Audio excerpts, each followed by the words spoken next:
This is the Comedy Kiosk, podcast by Monday and Munoz. Please welcome Monday and Munoz. Welcome to the Comedy Kiosk, a podcast in which we discuss news, opinions, and ideas about comedy. I'm David Munoz. And I'm Igor Monday. And today we're going to talk about intellectual property. But we're not going to sing. Yeah, but do it all in song, because that way we can copyright it. Let's do all in sing song. Yeah. So what do you think about it? Okay, but to get back into the series. Okay, so the idea for this came from because in the situation that we're currently in, trying to get money out of the country is a bit of a pain. So I've been looking at cryptocurrency and wondering what the fuck is that? Because it's kind of confusing. And I would just like to at this point remind our audience, listeners, David is old. Yeah. David doesn't understand technologies. What's a blockchain, kid? Is that kind of a chain gang? Are we going to be on Soul Train, are we? Oh, time for a hoedown. What is this plastic credit card thingy and how does it work? Well, I need paper. What's this plastic? If my money isn't under my mattress, where is it? How can I pay for things online? What? What is online? Anyway, but the point is, so I was looking at, what's that new thing called? Oh, YouTube. So I was looking at a YouTube video, I think they're called. Yes. So I was watching motion picture. Film. So I was watching one of those, and this guy called Arun, but spelled Arun. So I thought it was really funny. Anyway, I was watching it, and he described cryptocurrencies, explained it, and then he took it one step further and started explaining NFTs. Right? NFTs was confusing as hell, because the explanation of it was really weird, considering the artist still retains the intellectual rights and the merchandising rights and the copyright technically to it, even though you sell this thing called an NFT. At which point, and I was thinking, because my wife is an artist, that she could start selling NFTs, and we don't have to worry about her then not having rights to it, because apparently she would still keep the rights. I still don't get the point of why someone would buy an NFT, other than to say, I own the NFT. So and from that, I started thinking about comedy. Your wife is an artist. She's like a painter and designer, right? Oh, yeah. But we are not artists. We are craftsmen. Yes. As I remember, you proudly established yourself as a craftsman. On the way to becoming artists, but still not there. Like rock stars. Also on the way, but we're not there yet. We're not rock stars, but maybe one day. But the thing is, so then we were discussing it, and we started talking about so the intellectual rights and properties of in comedy. Could you turn comedy into an NFT? Well, I think let's start with a more basic question. Yeah, who owns what? Who owns a joke in which situation? Yeah. And what happens when, a knock come in? Okay, so you didn't play along with it, which means you don't know the standard format of a knock joke. I do. I just let anyone in. Oh, right. Okay. I don't care. Does anyone own a knock joke? Listen, I don't care who's there. Just come in. That's especially if it's the police. Definitely let them in. Otherwise, it's a situation where at what point does it become an original? When is it someone else's ripoff? If you have the same premise, are you stealing or not? Does it have to have the same punchline? If you change the punchline, is that enough? Problem is, if the whole setup is the same, that probably is not good. I mean, this is where we then get into the area of like joke theft. What is stealing? What is not stealing? What is reproduction? I mean, if you make a joke and I really like it, I can't, for example, go and perform your joke a week later on stage. Without my permission. Yeah. Even with your permission, I don't think I still would want to. But anyway, no. But the point is that because the risk is, even if I have your permission, actually, no. Because if I perform it a week later, even though you said, you know what, I don't want to use that joke. I think, David, you could do it better. Like, I think it fits your image or style better. If I do it after you perform it, someone who has seen your show comes to my show or the performance that I'm at, watches it and goes, oh, that's an Igor joke. Fucking David's a fucking thief, the fucking fucker. Like, they would get angry. I've seen people with that look where you could see like, oh, they think someone just used an unoriginal joke. You can see the look on the person's face in the audience. Have you ever seen it? That like, squinty-eyed, like, what the fuck? Wait a minute. Yeah, I've seen it, but not on stand-up shows. Just in general, people be suspicious of me. But when I'm crossing borders and stuff, when I enter banks, people always have those eyes. But Yeah, well, okay, let's start at the beginning, because I think with the knock knock joke example that you provided, and it's not only the knock knock jokes, it's like the not jokes, or like your mama jokes, or whatever, these kind of common like set up punchline jokes that Hack, some might say. Well, also like from a little previous pop- episode we discussed. pop jokes and stuff like this. Yep. I think a crucial difference, if we could trace it back to the first ever knock knock joke and see who did it, I would say that person has failed in recognizing their comedic talent and comedy gold, because they should have registered it as something. Because you know the story with the Happy Birthday song, that the holders, it's like a trademarked, copyrighted song. Oh yeah, who owns it? Disney or some shit? I don't know who owns it exactly. I think it might be like some private family foundation or something, like some kind of ancestors of the person who came up with this song. But the thing is, every time it's used in any commercial, movie, whatever, not of course when you sing it at a friend's birthday, because it's not commercial use, but anytime it's used for commercial use, they get something like, I don't know, $2 or whatever for each. So if it's in an advert, imagine how many times that's played over the course of. So it's like a huge money income to this day. So if the person registered their trademark, their knock knock joke, it, how many times, I mean, I know of this joke through movies, I think, and stuff like this. No one ever. And what's weird is you go to a foreign country and they sing it, like the English version, or even if they use their own language, they use the exact same tune. Have you noticed that? A knock knock joke? No, the Happy Birthday. Okay, you really confused me on. I was like, the knock knock jokes, and you're like, they sing it. I'm like, what the fuck? Knock knock. Who's there? Doorbell. Doorbell. Who? You're a doorbell, and I don't know. It's a punchline to that one. But the Happy Birthday. Apparently, I've also heard this a little off topic, that you guys in Australia sing a completely different song. Something like, I hope you're not dead yet, but you will be soon. No, I don't know this one. Well, that's new for me. I've heard it or saw it on some like Reddit or something, where when people were, there was like some show or whatever, and in the comments they were like, oh yeah, it's so strange that they don't sing, like, because a cast member was Australian or whatever, they don't sing our Happy Birthday song, and people are like, wait a minute, you have a different Happy Birthday song? Because in every language in the world it's the same tune. Well, that's what it means, the same tune. We might change, like, happy birthday to you, happy birthday to you, you look like a monkey and you live like one too, or you live in a zoo. There's different variations. I've heard those ones. But maybe that's just the site, but that's not. I've never heard it before as an Australian thing. Like I don't like. Every time I go to a happy birthday, I went to a birthday in Australia. Like someone sang a version of it where they sang, you're not soon to dying, but you will one day too, or something. No, it's not this song. It's a completely different thing. Don't know it's like I've heard, we'll research. I know later. My family, for example, we have a tradition in my family. We don't sing the traditional happy birthday song. We sing a portion of the Stevie Wonder version of Happy Birthday. I thought you were going to say, in our family, we have a tradition. We don't sing a happy birthday song because we don't talk to each other. Because we don't wish each other happy birthdays. Nah. Because I was brought up in an orphanage. Because I'm an orphan. Yay. But all right, back to the original topic. So the knock knock joke, I think if it was a registered like trademark, or if there was some copyright or whatever on it, we would kind of know and pay each time we use that joke. But I think we would stop using that because it's not that great. But since it's in the public domain, I've seen it in like hundreds of different like series and movies and whatever. And the other one, like your mom and not jokes and stuff like this, right? And we obviously at this point, I don't think maybe some historians can trace the origin of that joke. Maybe it was like, I don't know.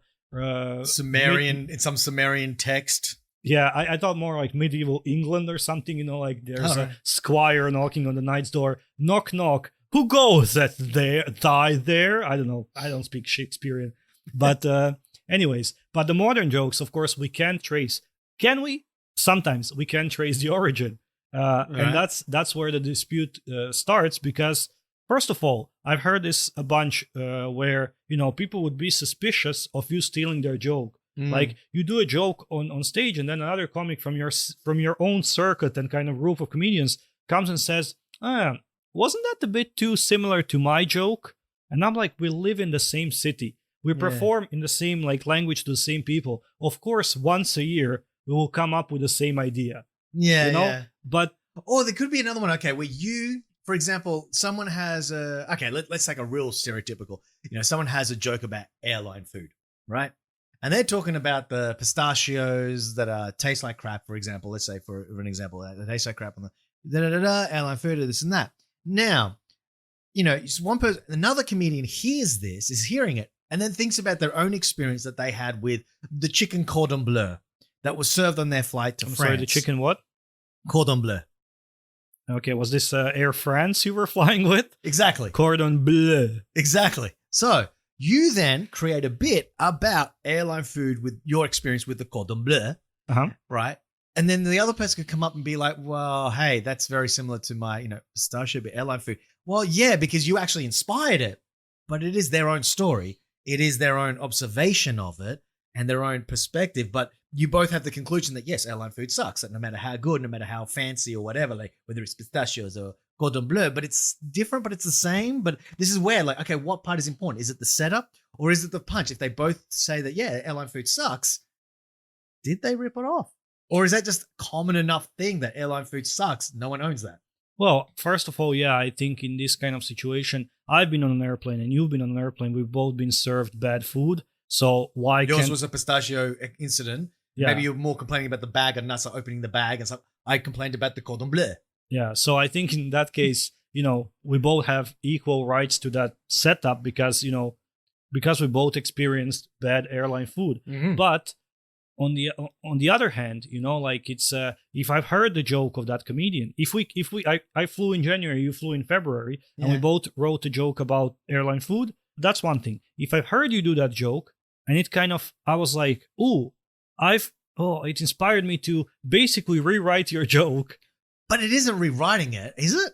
Well, I don't know, because if I hear, I don't know, 2/3 of like the setup and the idea is the same, but I have a different, let's say, punchline or twist to it. Yeah. It's just basically me ending your joke in a better way, in my opinion, better, like I would do it. Yeah. Okay. So in that case, but maybe you have like a different idea. Like I said, I did the cordon bleu, and you're doing the pistachio.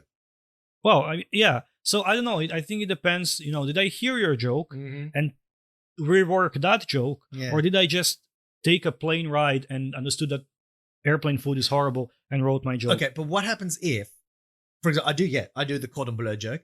That just inspires you to remember your own story, your own experience with airline food, and you think of a funny bit.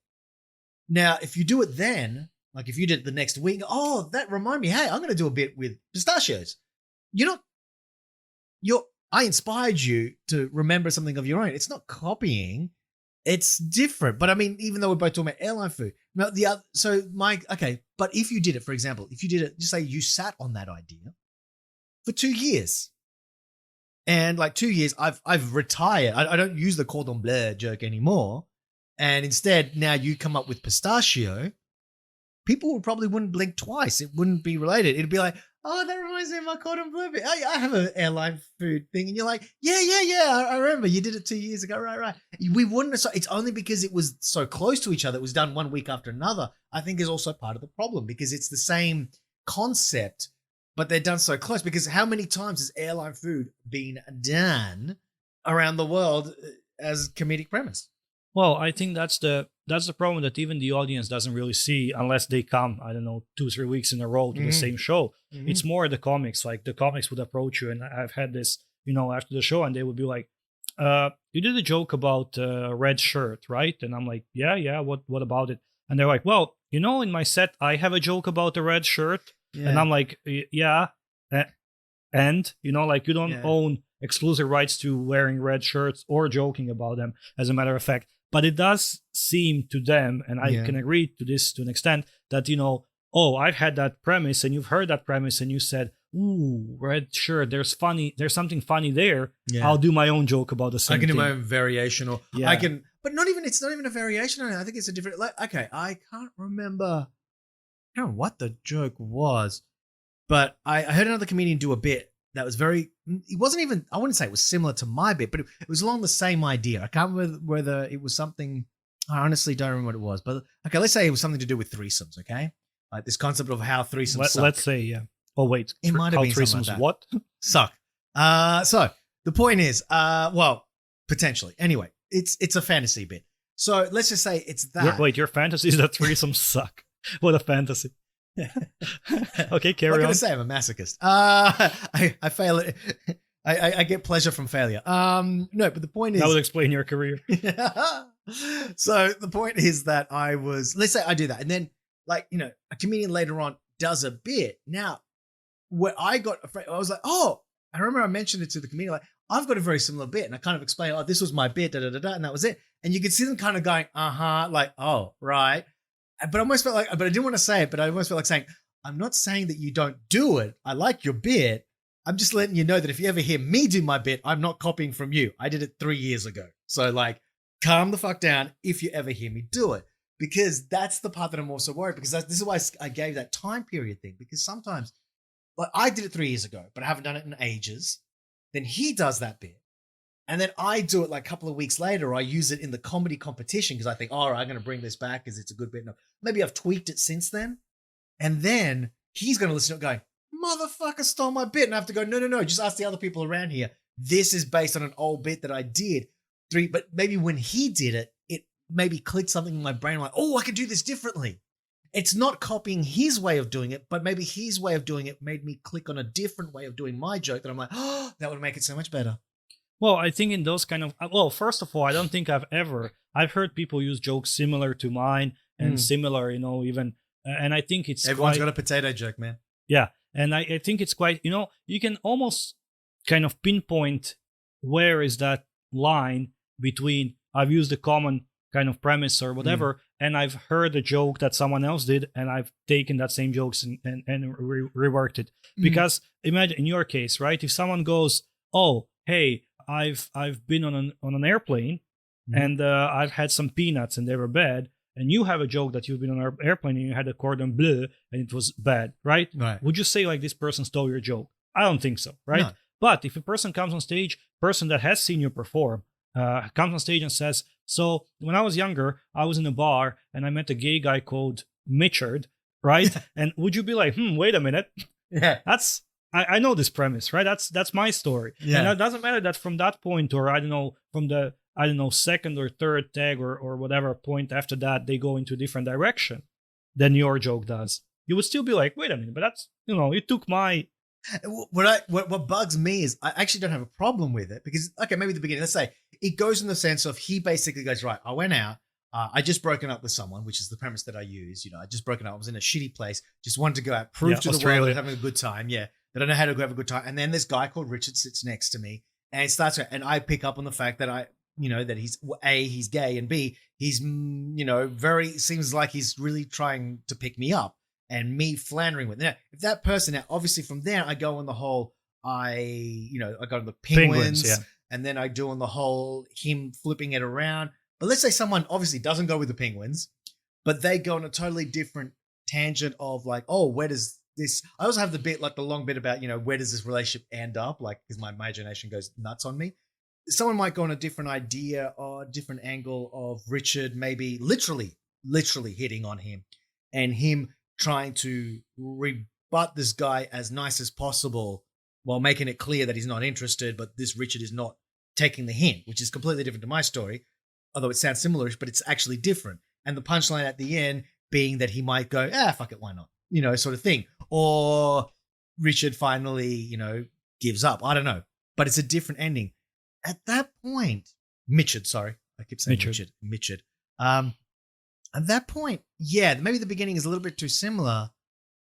It depends. If the person had heard my bit, then yeah, I'd be like, dude, get your own setup. Yeah. The setup is literally mine. But like get your own version, or at least change enough details so it sounds original. But at the same time, I don't know, because if, for example, what if it turns out this person really did meet someone at a bar like that? Like we both had a very similar experience. The setup is based on a reality that he went through that even his friends from 3 years ago can go, yeah, no, we were there that night. That was really fucking funny and weird. Then can you take that away and say, well, sorry, I said that premise first. I said it first, so it's mine. Well, yeah, that's why I never like to kind of claim a joke because, like, I don't know, maybe like all my, as we established a few times in our previous episodes, most of my jokes are. But that's also the thing. Most of my jokes never happen. They only happen in my mind. So if something that something that I imagined happened to you, I'm like, wait a minute, that's not even real. Like I imagined that, and then now you're telling me it's actually your actual experience. Well, sometimes I say fact is stranger than fiction. Maybe it was real. Like life imitates art, art imitates life. Who knows which way it goes? And comedians imitate my imagination. But yeah, I mean, I would. But I think sometimes it's also if you're exposed to too much stand-up and comedy in general, you will see. I'm afraid of this. You will see. Well, I know what you're afraid of. You're afraid of accidentally copying someone's material because it stays somewhere on your back memory, subconscious. Yeah. And I think this is also a valid fear for a comedian. But not even this. I think if you're exposed to too much stand-up in particular, but also comedy in general, because you hear those kind of situational jokes in sitcoms and stuff like this, right? You're also at a risk of seeing some kind of formula. No. You're at a risk of seeing plagiarism everywhere, right? Because we had this comedian here that watched 3 stand-up specials a week, sometimes a day when it was pandemic and stuff. Yeah. And after that, we went back into the clubs and started performing. And almost after every comedian, he was like, "Oh, that's a joke from that guy from Netflix. That's a joke from that guy from YouTube. That's a joke." Yeah. I'm like, dude, I've never heard of maybe it's possible that a random comedian from YouTube and me during pandemic came up with a very similar joke about ordering pizza in a pandemic. Yeah. Have we not considered that option? It's just when you're too exposed, of course, people around the world, especially comedians, because comedians see and understand things different than quote unquote normal people, so that we would see them in the same twisted way. Let's call them what they really are: the little people. Us higher beings, the civilians, see things differently than the civilians, than the mundanes, the muggles, the simpletons. But yeah. Okay. But no, I see exactly what you mean, and this is my next thing that I come to, because when it comes to originality and intellectual property and things like that. Okay, so let's take someone who, for example, is a talk show, like your Stephen Colbert's, your Trevor Noah's, your all these guys, right? Who do some sort of so I'm thinking more like what's his name, Jimmy Kimmel, Jimmy whatever the other one is, Fallon, and Steve Colbert and all these, they have writers, they have a staff of writers who are, because they're doing that topical humor, and the idea is a lot of their jokes, like when I've thought of jokes, I've got, oh, this is brilliant. And then I've seen Stephen Colbert, because I've watched him for a bit, especially during pandemic and a bit afterwards. I watched almost every episode, and I was like, fuck, that I had a bit like that. There's even a bit where I thought of a bit. I was telling my wife about it. She was laughing, we were both riffing on it. We're both having fun in the living room, just, kind of goofing around with this idea and concept. We're playing with it. And then literally 2 days afterwards, I see Stephen Colbert do a very similar bit about mobile phones. And I'm like, shit, that was going to be a whole new, I think I could have done 2-3 minutes on this. It was just awesome. It was funny, very physical, just up my alley. And then he did it, and he even did it with some of the physicality. I'm like, fuck you, dude. Fuck you. That was my bit. Come on. And you don't need this, man. I need it, man. I need it. This is my strongest bit, and this is your random Tuesday, little joke before the commercial break. Exactly. And the thing is, they've got a team of writers, and they even acknowledge it. Colbert is actually really good in the sense of he constantly acknowledges his writers. Oh, the writers are a great team, blah, blah. And sometimes even make fun of them. When a joke dies, he's like, well, whoever wrote that one is getting fired. That joke was obviously a stinker. And then he's like, oh, no, wait, I think that was one of mine. Shit. Whatever. But this is the point, is professional writers. Now, to get on intellectual property, do you think it's okay that comedians use writers not in a stand-up? Because in the stand-up thing, not stand-up, on a talk show, you have to create bits every single night. So expecting one person to come up with original, good, tight material every night that's topical, very difficult. But, tell me about it. But stand-up, touring, stages, some comedians use writers. Well, I would say it's, first of all, if you have to understand that, not every musician is a singer-songwriter. Yeah. You know what I mean? Not you would have super successful... Tom Jones never wrote one of his songs, but a great singer. Neither has, I want to say, Rihanna. Maybe she has. I don't know. Beyonce. Lady Gaga probably has. Yeah, I think you're really treading some All right. Some dangerous waters here of Adele. defamation. Adele has never written a song. Oh, you're fucked. Taylor Swift. Have you heard Adele? She's the kind of person sings beautifully, and all of a sudden she turns and goes, "I'm gonna fucking knife you, mate." You'd be like, "Oh shit." Are you saying I'm getting stabbed by Adele? That's pretty probably much. that would be my claim to fame. Pretty much. Yeah, I think she's gonna give you a Chelsea grin, mate. Yeah, I told some like random shit on a podcast and got stabbed by Adele. What a way to end up on Netflix or something. That would be a story. And I'm fully to tell. backing Adele too. Like if we go to court, it'd be like, he talks shit about me. I'd be like, yes, he totally did. He did it in front of me. With you, girl. Love you, Adele. I mean, we're talking about a woman that set fire to the rain, so I don't know what. I mean, what is she not capable of? That's exactly. all I'm saying. You know, stabbing a comedian is just a Tuesday morning for her. But she's barely opened her eyes, already stabbed a comedian. Yeah, Will Smith there helping her, giving her directions with his hand signals. Anyway, so I would say that you have to, because people often actually would ask, "That was a very good joke. Did you write it?" Yeah. Especially people unfamiliar with what stand-up is. Yeah. I think the basic format and concept of stand-up is write your joke, perform your joke. It's just you on stage. And you're the director. You're the editor. You're the one who decides everything about this from beginning to end, final product. You're the one who decides. But once you start getting bigger and more international, I think a lot of comedians, even for the Edinburgh show, people will hire directors to help them out. Some people start hiring writers or editors and managers to order to sit them down, watch the shows, and give them feedback. Because sometimes you're too close to your own material. They're your babies. And these people can say, you know that joke that you really get excited, puts a twinkle in your eye? Yeah. It's shit. Ditch it. That's I think that's basically I think fair play, because different things work on a different level. If I'm doing my 10 minutes at a small club for 60, 70 people that are drunk on a Friday night, I would like that set to be mine, and I would like them to laugh and appreciate it for my sense of humor and my performance. On the other hand, if we're talking about like TV and you get like a paid spot on a Jimmy Fallon show to do your 15, obviously that's going to get filtered, edited, produced, directed by a bunch of staff, especially stuff but still, like you'd expect it to be all original. I mean, even for Jim Fallon, because the whole thing is they're showcasing you and your talent, your ability of these jokes. Well, sometimes it is. I've seen comics on there that I've been following for, I don't know, 3, 4, 5 years, and they come on there and they do exactly their 10 minutes they would do, in a club. It's their club 10, like a tight set, but it is as they wrote it. I mean, it's evolved since then, but it's their joke. But I know, for example, that here, and I was talking about this to one of the founders of English comedy here as well, like some months ago. Basically, he's preparing his 15-minute set for TV for like a very big show that's like a stand-up showcase show that airs, I don't know, Friday evening at like primetime spot on the national television channel. And he's been preparing these 15 minutes for about 6 months now. And a few times a week, they have this like rehearsal shows where people pay some small money to see big names from TV doing that set that they will end up on TV eventually. But after pre-shows, what do they call? Because now Ricky Gervais has started doing it before he does his big runs. Like he didn't used to, but now he does. Yeah, but he's doing that himself because he wants to like get people to see that show. He wants to practice that show until he puts it on Netflix where people can see it not for free, but for the subscription they're already paying. So he wants to earn the touring money and then sell it to Netflix and stuff. Plus, he'll get that much better and more practice in doing that show. No. I mean, this is the pre-tree tour where he does like. Oh, well, that too, like preview shows, whatever. Screenings or preview shows and stuff. So he'll do about like 10 of them.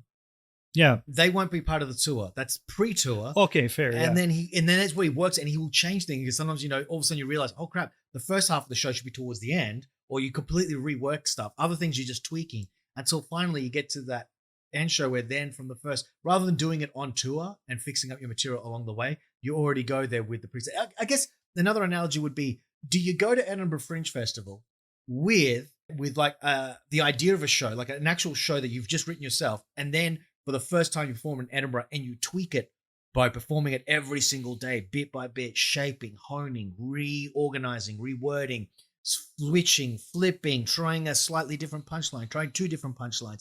Do you like work it so at the end of the Edinburgh show you have this beautiful, golden, shiny 50 minutes or whatever, or 40 minutes of material? If you want, you can then take on tour. Or do you practice it a shitload beforehand, tour it around from different places, tweaking it, polishing, so that when you go to Edinburgh, it's already the polished set that you show at Edinburgh. Well, there are many preview festivals and stuff, especially kind of leading up to Fringe. So let's say June, July, in a bunch of cities around UK and stuff, they would have like pre-Fringe festival previews and stuff like this. That's exactly the purpose of that, to get your show, at least, like to memorize your show at least. But it's interesting because it's a Fringe festival, which is like, the fringes of the art, a bit more avant-garde, a bit more things, and then people are going there with polished sets. But that's your kind of, it's up to you to edit, to direct, to change, to reconfigure that set. But I'm talking about like cases where it's not you. And this case of this comic that was preparing his 15 minutes for TV, after each performance, the producers would come to him and say, listen, this introduction, delete it, cross it out. It doesn't work. Don't do it. Second bit, that's good. You need 2 more tags in there. This is not a minute joke. This is a 30-second joke, and it needs 2 more tags. People need to laugh 2 more times. Third bit doesn't work. Move it to the end. Fourth bit, if you put a callback from the second one, that can work. So do that.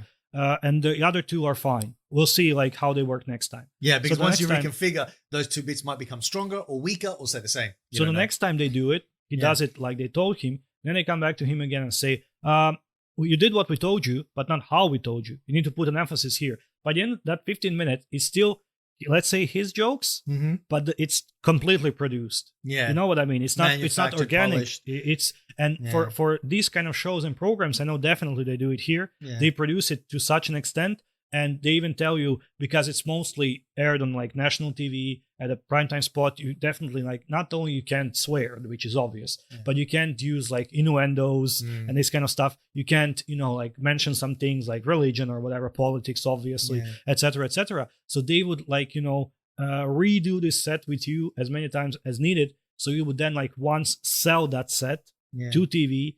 But that by that point it's already their set. You know what I mean? They kind of own that set because they've made that particular set, and you sell that performance for, I would say, good money for 15 minutes on TV, but not good money for 6 months of getting to that 15 minutes because it's basically 6 months of work, not 15 minutes of work. But then the other thing you're also paying for, or you're getting paid for as well, is it's not enough, but the other payment that you're receiving is recognition.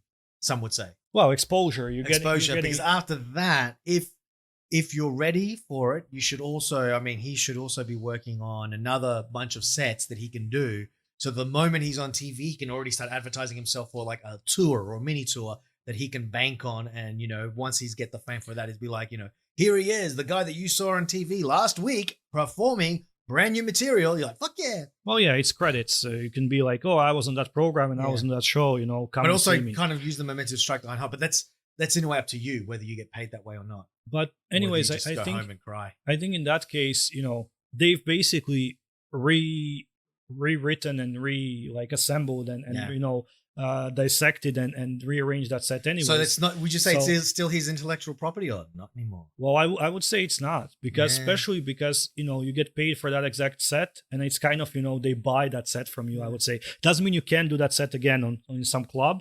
But maybe you even can't. I'm not sure how it works with contracts. I think it depends on the contract with those guys, because there are some terms of that contract that are quite sure specific. It would be along the lines you probably couldn't perform that set for like 2 years. Maybe some 5 years, clause. There is like a and time then it's clause. like after that, it's like then you can use it. But if we talk about people writing your jokes, I think it's fine to pay for a ghostwriter. Okay. For example, I'm doing a 1-hour show. I have 40 minutes of material, and I pay a ghostwriter to help me get that, to fill in that other time and to punch up my material and stuff like this. And there are many professional stand-up writers that actually do it and help a lot of acts. And there was this funny scene in Mrs. Maisel where she pays a professional writer, but then he just sells the same jokes to a bunch of people. Like the same at least formula of a joke and stuff like this. But it doesn't even have to be buying and selling. There is a joke that I use I use it quite often, and it's a joke that I came up with a friend of mine, a comedian, when we were on tour, right? So we were in Berlin, and we started talking about, it would be funny if we did this and that, and it turned into a joke. But I think actually he was the one to suggest it. And that was the last time. That was like maybe October. And you haven't spoken to him since. And I haven't spoken. He's dead. And dead to me. He's dead. No, I mean, I took that joke and murdered him violently. But no, like that was, we did this tour in October. And after that, he moved away and kind of stopped doing comedy. So you were like, yes, it's right for the plucking. Well, I mean, I was like, that's a really good joke. And it's a shame that, you know, to use it just once. And since we kind of came up with it together, I mean, we were kind of bantering and it back and forth. It built up to a joke, you know, and I was like, do you mind if I keep using that joke? And he was like, no, you know, it's... No, don't touch it, you motherfucker, it's mine. No, you piece of shit. Yeah. So no, dare you, I'm not even cold in the grave yet. And you're already like, I'm going to rip off all your bits and start making my own special. all his bits, you say. No, so that's, and he was like, yeah, use it. I mean, first of all, it's 50% your joke anyways. But second of all, you can use it and get laughs, and I will never use it. And you were there, you were in that situation. It's not like you took someone else's, like the Richard story that happened to someone that's else. Another interesting. So what happens if you both have the same experience? Yeah. Well, yeah. So it's, and we came up with it together. But that's not the same Another reason why threesomes suck. You know, fair. But he also has a bunch of like really good bits that are killer jokes. Yeah. And since he stopped doing comedy, well, kind of stopped, doesn't do it anymore, like regularly and stuff, semi-professionally. So I could just take any of his other bits and I would be like, can I do this joke? I'm sure he would say, yeah, do this joke. But I would never, it's like a cover. I don't want to do cover of stand-up. I don't want to do and that's the his other whole thing. bits. And that's the other thing when it comes to intellectual property. It's really weird. Like in a band, if you're a cover band, you can be a cover band. Literally, like a band that dresses like the Beatles, plays only Beatles songs, and that's totally fine. Beatles were not going to sue you. But when I dress up as Chris Rock, yeah. Oh, there's some racial tension. People get angry. Yeah, don't know why, especially in America. Yeah. Weird. But yeah, so that's the other interesting thing. As you know, some comedians have pointed out. One, it's very difficult for us to repeat jokes, old jokes.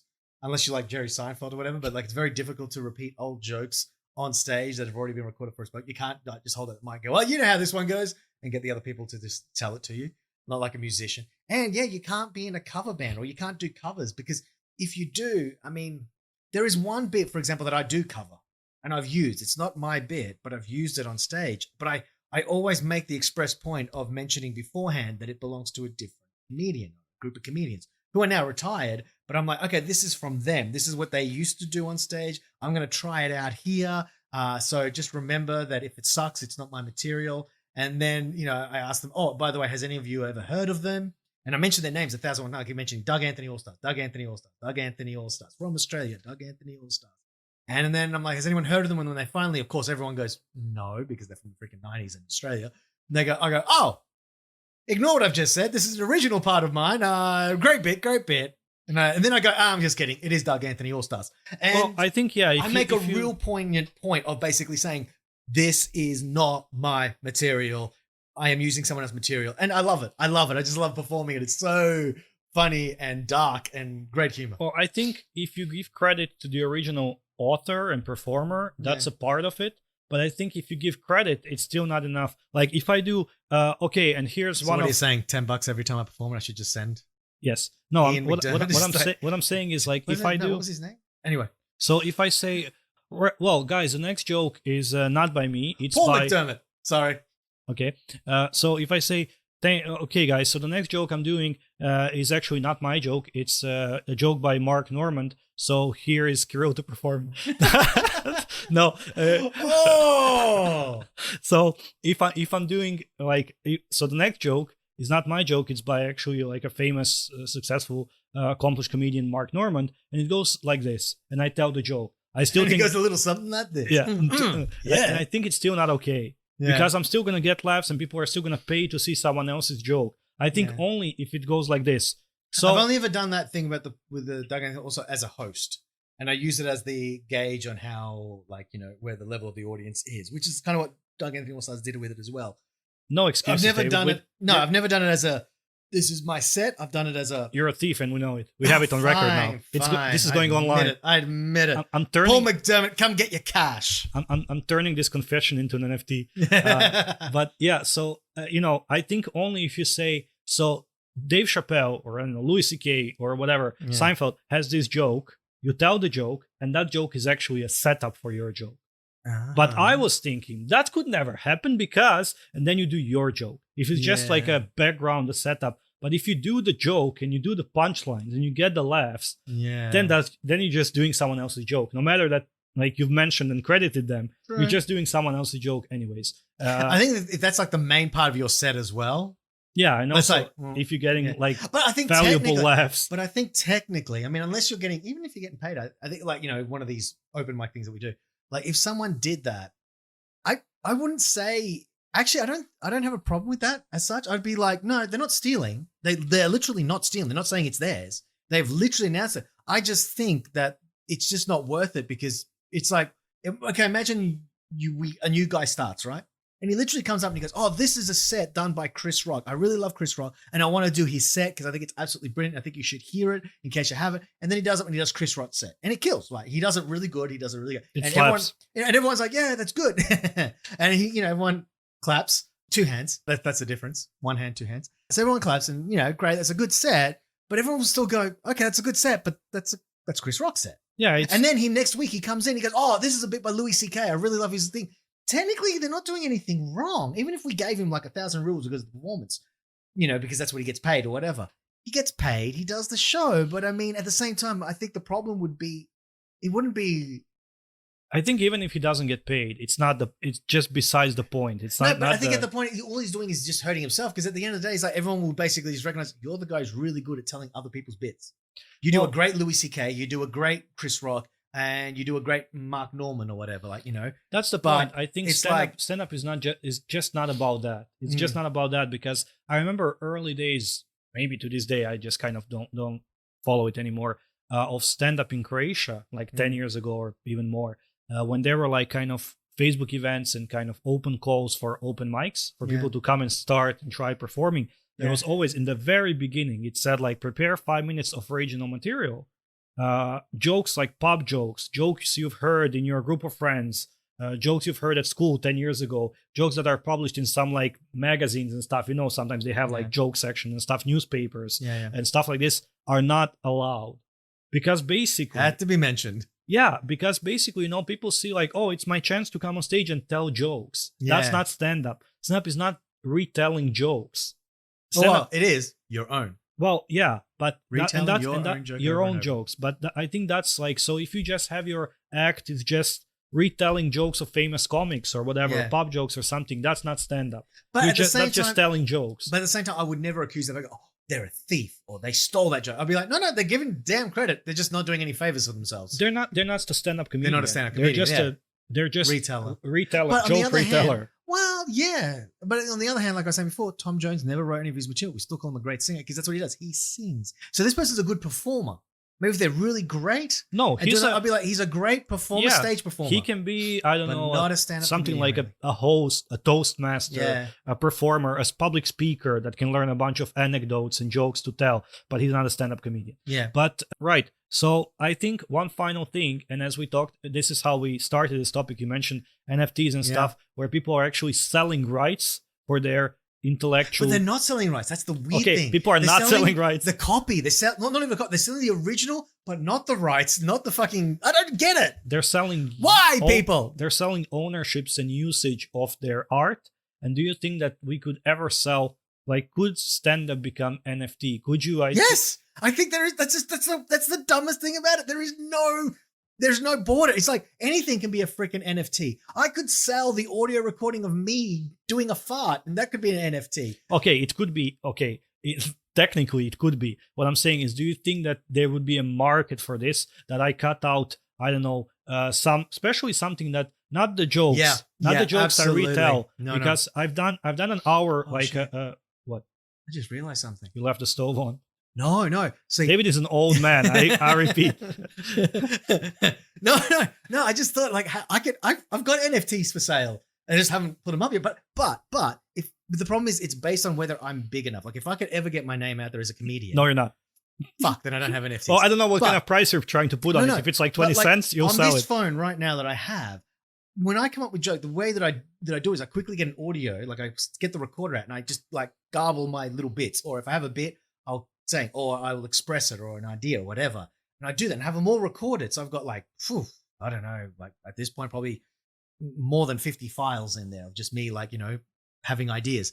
I could sell those as NFTs. Well, I think that kind of stuff would fly if you were big enough. I think what would fly would be the recording of the first performance. Yeah. For example, if a joke gets big, it gets on Netflix, it gets on your time, YouTube. so it's still a bit rough and raw. Yeah, because I just saw a recording that a friend sent me of early days. Maybe I was, performing for 4 or 5 months. Yeah. And there is a joke, I still do it to this day. It's one of my strongest jokes in my set, I believe. It always gets a laugh. Really haven't improved People much. love it.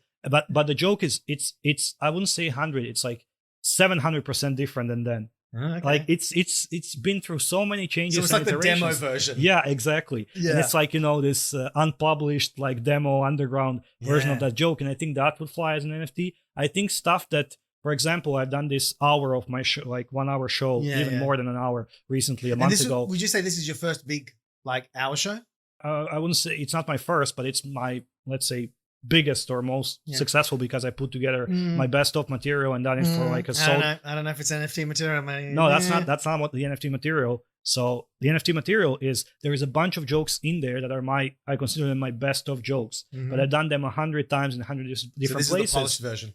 Yeah, but this is not what I would try to sell. I would cut out the audience interaction and crowd work and stuff that happens only once. It happened only on that show. Yeah. So I would, maybe that would be an NFT kind of potential, because you have to buy to see it. Otherwise, if you come to my other solo show, but you don't have to buy to see it. That's just it. That's the weird thing about NFTs. They just buy. Okay, buy to own it. Buy to own it. But it's still there. Like for example, I have a bunch of my recordings on YouTube. Right, I have some of my recordings. I haven't uploaded anything in a while, but probably in about a couple of years. But I have technically, 15, 20 videos up there. People download David's videos from YouTube before he starts selling them as NFTs. No, but that's just it. It doesn't matter. They can all go ahead, download the hell out of them. I don't care. But I can because they're mine, I can then sell the NFT of each of those recordings, even though there are 1,000. This is what, audience, please, dear listener, explain to us why the fuck people are buying NFTs. What's the point? Because from what I understand, I would still retain the copyright, the merchandising rights, and everything to do those recordings. I don't have to take them off YouTube if I sell them to you as an NFT. No, you just can technically say that you own the NFT of that bit, but I still have it on my computer. I still upload it as much as I like, and I can still use it for merchandising or for promotional reasons. So why the hell are you going to buy the NFT? Please buy my NFT. I would say one thing. Why? If there is one call to action after this episode, I don't think we should focus on you guys explaining to David what NFTs are and how they work. I think we should focus on getting, 1 million views on those bits, so he can actually sell those videos as NFTs, or this podcast, or my crowd work, etc. So if there is one thing that we want you to do, is to share this podcast and like us on all the social media and show it to your friends Twitter, and stuff. Instagram, Facebook.